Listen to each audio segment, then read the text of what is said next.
Hey, salut tout le monde, on se retrouve aujourd'hui pour une nouvelle vidéo où je vais vous présenter ma palle du printemps. Vous allez voir, il va y avoir de la romance, de la fantasy, un peu de thriller. J'avoue, j'ai envie de lire plein de genres différents pour le printemps. Il y a à la fois certains de mes nouveaux achats et des livres qui sont là depuis un peu plus longtemps dans ma bibliothèque, mais c'est pas grave, c'est aussi l'occasion de les faire sortir de ma pile à lire. On commence tout de suite. J'aimerais tout d'abord vous parler de mes deux lectures en cours. Alors généralement quand j'ai deux lectures en cours, c'est que c'est mauvais signe. Pour moi, avoir deux lectures en cours, c'est comme ne pas avoir de lecture en cours. Ça veut dire que les livres, je suis pas hyper emballée par eux, et donc du coup, vu qu'ils me plaisent pas de ouf, j'ai l'impression que j'ai pas envie de les lire. Donc j'en commence un autre, mais en fait ça fait le même effet. Parce que j'aime pas avoir plusieurs livres à lire en même temps. Tout d'abord j'ai commencé Fahrenheit 451 de Ray Bradbury aux éditions Folio. J'en suis à peu près à la moitié. Et je sais pas, franchement j'ai du mal avec l'écriture. J'ai du mal en fait à être dedans. Je trouve que c'est une lecture qui est assez lourde. Et pour l'instant j'ai l'impression de pas retrouver ce que j'aimerais vraiment y retrouver dans cette histoire. Si vous ne le savez pas, du coup c'est un livre qui parle d'une société où en fait on brûle les livres. Les pompiers ne sont pas là pour éteindre le feu, mais au contraire pour allumer le feu. Pourquoi? Parce que pour eux, les livres c'est hyper dangereux, parce que ça dit plein de choses sur la société, etc. Ça fait un peu éveiller les esprits. Et donc dans cette société, ils ne veulent pas que ça arrive. Donc tout est hyper contrôlé et même tout est hyper censuré. Là-bas c'est vraiment un crime d'avoir des livres chez soi. Comment vous dire que alors là moi je serais en prison depuis très longtemps. Montag, le personnage principal, il va au fur et à mesure commencer à se questionner et avoir de la curiosité en fait envers ses livres. Et il va se dire mais pourquoi je brûle quelque chose que je n'ai jamais lu? On m'a jamais vraiment donné des raisons valables du pourquoi, du comment, pourquoi on les brûle. Donc voilà, il va commencer un petit peu à réfléchir et à comprendre pourquoi on bannit la littérature. Je pense que je vais essayer de le lire en audio. Peut-être que ça permettra en fait de me débloquer et de pouvoir le finir rapidement. Ensuite, ma seconde lecture en cours, c'est One for My Enemy d'Olivia Blake aux éditions Michel Lafon. Pourquoi je lis ce livre? Tout simplement parce que c'est une réécriture de Roméo et Juliette et que j'avais adoré Ses plaisirs violents. Vraiment, je les ai de ouf annotés. C'est une de mes sagas préférées. Vraiment, j'adore l'écriture de Ko Gong, mais je pense qu'en fait du coup ça a beaucoup joué en fait sur mon ressenti et sur le fait que ça soit deux très beaux coups de cœur. Et je pense qu'en fait au fond de moi j'espérais retrouver cette ambiance, j'espérais retrouver cette plume dans One for My Enemy. Le problème étant que ce n'est pas du tout la même autrice et que Ko Gong a mis la barre vraiment très haute. Donc j'avance petit à petit dans ma lecture, mais il y a beaucoup de personnages. C'est un peu compliqué à comprendre je trouve. Il y a des éléments qui vont très vite. Par contre ce que j'aime c'est que contrairement à Ses plaisirs violents, ici ce sont des sorciers. Il y a par exemple la mère de famille qui se fait appeler Baba Yaga et qui vend des potions, des charmes, etc. Donc ça c'est une partie de l'histoire que j'aime beaucoup. Forcément vu qu'il y a deux familles ennemies, il va y avoir beaucoup de trahison, beaucoup de complots. Et c'est ça que j'aime en fait dans l'histoire on va dire de Roméo et Juliette. Même si je n'ai jamais lu l'histoire originale. Et ça c'est pas bien. Donc voilà, je sais pas si certains d'entre vous l'ont lu, n'hésitez pas à me hyper un peu pour que je continue. Et puis voilà, je vous en dirai des nouvelles très vite. Je viens d'en parler. Je me suis quand même mis Roméo et Juliette de William Shakespeare aux éditions Folio Classique. J'ai trouvé le livre dans une boîte à livres. Je ne peux pas faire comme si je ne l'avais pas sous la main. Vraiment, il faut que je le lise. C'est du théâtre. Donc en fait, c'est hyper rapide à lire. Vraiment, je n'ai aucune excuse. Il fait à peine 200 pages. Mon objectif de ce printemps. Vraiment, j'espère pouvoir le lire. Mais il faut que je me motive en fait. Je peux pas être fan des histoires de Roméo et Juliette sans avoir lu l'œuvre de William Shakespeare dont tout le monde s'inspire. Enfin, pour moi, ça me paraît pas logique du tout. Qui dit printemps dit saison des amours, évidemment. Bah, je me suis mis un Ali Hazelwood. En plus, j'en ai lu qu'un seul. J'ai lu que The Love Hypothesis, que j'avais adoré. C'était vraiment un coup de cœur. Pourtant, je suis pas très romance. Généralement, c'est difficile pour moi d'avoir un coup de cœur parce que je trouve que c'est un peu toujours la même chose. Mais là, j'ai trouvé que c'était une histoire d'amour tellement saine, qu'ils étaient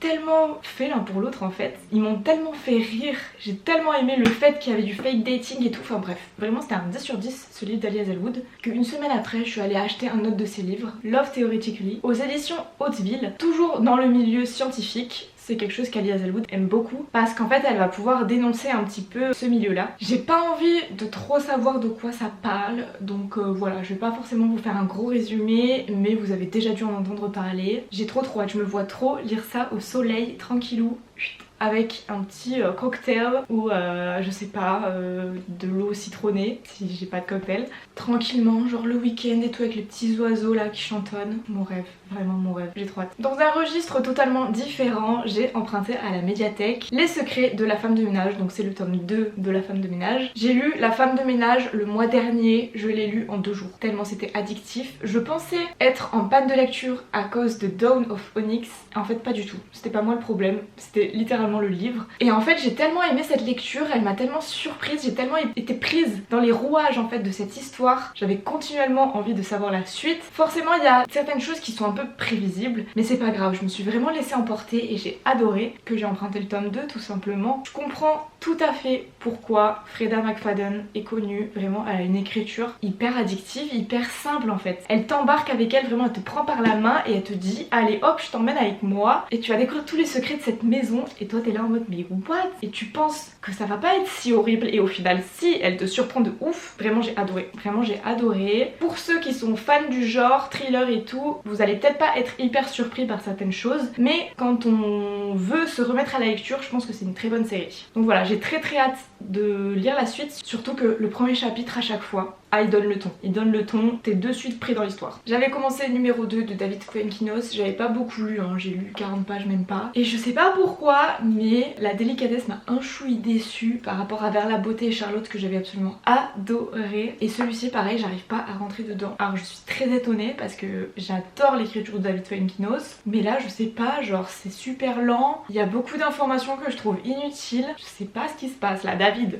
Pourtant j'adore le concept, on suit la personne qui n'a pas été choisie en fait pour le rôle d'Harry Potter et qui du coup n'est pas devenue connue. Comment est-ce qu'on se remet de cette déception finalement, d'être passé à ça de la célébrité et de réaliser son rêve, tu vois, d'être acteur, d'être dans un film et tout. Comment est-ce qu'on continue sa vie en ayant un peu raté l'opportunité de notre vie? Est-ce que c'est possible de remonter la pente, tout ça, enfin j'adore. Je trouve que personne n'avait pensé à ça et moi-même avant de tomber sur ce livre je me suis jamais posé la question alors que je trouve ça hyper intéressant, sachant qu'en plus j'ai fait des études de théâtre etc. Mon rêve avant c'était de devenir actrice. Je sais pas, genre j'ai l'impression que je vais trouver peut-être des réponses sachant que mon rêve a changé, je ne souhaite plus devenir actrice à l'heure actuelle et c'est ça que je trouve trop cool, genre l'évolution d'une personne, ses passions évoluent, nos objectifs dans la vie évoluent aussi et c'est ok. Je sais pas, ça a l'air trop bien mais le début je le trouve chiant. Ensuite j'ai mis Nos destins infinis, je trouve la couverture sublime, je sais pas ce que vous en pensez mais vraiment je la trouve trop belle. On est sur un Enemies to Lovers, tout le monde en parle en ce moment, bien sûr que j'ai craqué. En gros on suit deux personnes qui dans toute leur vie sont voués à s'entretuer alors qu'ils sont censés être amoureux. J'adore les amours impossibles depuis que je suis toute jeune, même ado, j'adorais les histoires des amours impossibles. Il y a un très joli jaspage avec une citation, je sais pas en fait, je me suis peut-être fait avoir par la hype, mais je vous en dis pareil des nouvelles très vite et j'espère vraiment l'apprécier. Par contre je sais plus si c'est un one shot ou pas, on verra. Je vous en ai parlé plus tôt, Chloé Gong est une de mes autrices préférées. Forcément, j'allais acheter Crazy Damn Fortune. Je trouve la couverture incroyable. Je ne l'ai pas pris en hardback parce que du coup c'est plaisir violent. Je ne les ai pas pris en hardback parce que je n'aimais pas tout simplement le jaspage. Et surtout que j'adore en fait pouvoir annoter. Surtout que Chloé Gong a une écriture incroyable. Donc en fait j'aime bien souligner des passages qui sont juste trop jolis, des très belles métaphores, etc. On est dans le même univers mais on suit des personnages différents. On suit du coup Roselyne qui est une des cousines de Juliette Caille. Juliette Caille qui était dans la précédente série C'est plaisir violent. Ça a l'air trop bien. C'est une brique énorme par contre. Il fait plus de 600 pages mais c'est du Chloé Gong. Bien sûr que je vais aimer, si j'aime pas je vais être hyper déçue, je vais être hyper triste. Je suis obligée en fait de lire du Chloé Gong. Genre je vais acheter tous ces livres littéralement. Regardez-le.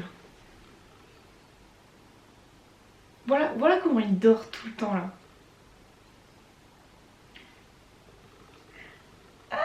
Ensuite il y a deux livres que j'ai pas en papier mais que j'ai en e-book que j'aimerais beaucoup lire. On a Powerless et Earthless Hunter. C'est des livres qu'on a beaucoup vus et qui me font super envie. Powerless parce que ça reprend un peu comme les Hunger Games, ces jeux etc. Donc je suis assez curieuse de voir ce que ça pourrait donner. Et Earthless Hunter ça me rappelle un peu Serpent and Dove parce qu'on est sur une histoire où c'est une sorcière et lui c'est un chasseur de sorcières et ils vont se rencontrer mais elle va pas lui dévoiler sa vraie nature. Ils vont tomber amoureux et va y avoir des trahisons forcément. Est-ce qu'ils vont choisir l'amour ou la raison? Bref, j'adore ce genre d'histoire. Donc voilà, je suis très hypée par ces lectures et je pense que ça se lira très vite. Sachant que je lis beaucoup plus vite en e-book qu'en papier. Je sais pas trop pourquoi. Et enfin, j'ai beaucoup parlé de one shot et j'ai très peu parlé finalement de saga. Mais j'aimerais finir la saga du Pont des Tempêtes avec La Reine Traîtresse de Daniel L. Jensen aux éditions Brajlon. Pareil quoi, un magnifique livre. J'avais plutôt bien aimé le tome 1 même si c'était pas un coup de cœur. J'avais adoré en fait le début et j'avais adoré la fin mais je trouvais qu'il y avait quelques longueurs au milieu. Et je sais que si j'attends trop de temps pour lire ce tome 2, je ne vais jamais le lire. Alors que là j'ai encore l'histoire en tête. Ça fait quand même quelques mois que je l'ai lu mais c'est encore tout frais dans mon esprit, vous voyez. Donc du coup il faut que je lise, d'accord? Je n'ai pas le choix. Il faut que je lise soit du coup ce printemps, sinon à la limite cet été, mais je ne dépasserai pas cette période. Surtout que du coup les deux protagonistes principaux sont fâchés l'un contre l'autre. J'allais dire un truc qui allait spoiler comme pas possible, je ne vais bien évidemment pas le dire, mais genre ils sont fâchés plus, tu vois. En mode je ne veux plus jamais te revoir. Et ça c'est fort comme mot, d'accord? Je ne veux plus jamais te revoir. On sait pourtant qu'ils vont se revoir, il n'y a pas le choix, tu vois. Mais alors à mon avis, ça va ramer, gars. Ça va ramer. En tout cas, j'en attends beaucoup de Lara, la personnage principale. J'ai envie qu'elle se dévoile en fait. Elle a été éduquée pour être une espionne, pour faire des complots politiques, etc.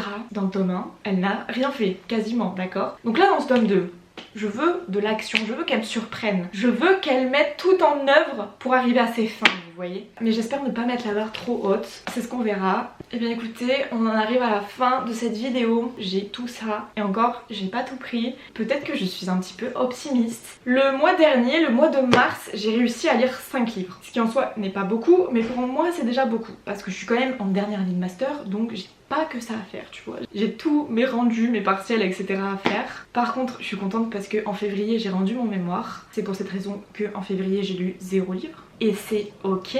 Mais j'ai envie en fait de garder ce rythme de 5 livres minimum par mois. L'espoir fait vivre comme on dit, on verra bien. Je me mets pas de pression, je me suis jamais mise de pression par rapport à la lecture. Donc ça va continuer. Voilà, il n'y a pas de raison que ça change. Et puis voilà, je vous en dirai des nouvelles. Là j'ai fait pas mal de bonnes lectures ces derniers temps, donc j'ai trop hâte de vous en parler. N'hésitez pas en tout cas à me dire vous quelle lecture vous prévoyez de lire pour ce printemps. À vous abonner et à mettre un petit pouce en l'air si la vidéo vous a plu. Et puis je vous dis à très vite pour une nouvelle vidéo. Ciao!